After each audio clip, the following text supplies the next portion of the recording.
em mà lương từ mai đường tuy có lát khi lâu người bên ngoài ai rạc nhà vô gà và đừng chân kêu qua rèn trái rốt trên nhà gà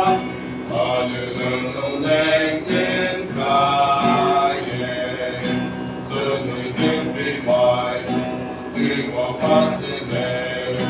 về cho mà rồi mãi ác kinh kinh kinh mà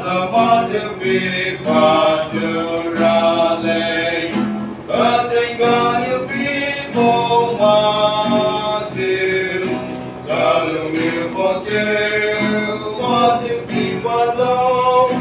để chịu chuồn để chịu bị bắt đầu mà khi nào được ta sau quay với bóng của ai làm khai bóng biểu liệu bị bỏ lên làm bị bắt không sáng kênh chiều đó lan ra ye để chịu chuồn để chịu bị bắt đầu chuồn để chịu bị bắt đi qua phát sinh này bên chiều mà rồi mãi ác kinh kinh kinh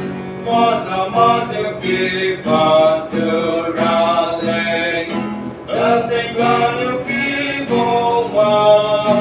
chịu cha lượng yêu bỏ chịu mà chịu bị bắt đầu biết chịu chuồn để chịu bị bắt đầu nên làm gì đâu ta và cái nó dễ bị hại vì cái bằng đi đâu cha lượng yêu bỏ chịu mà chịu bị bắt đầu biết chịu chuồn để chịu bị bắt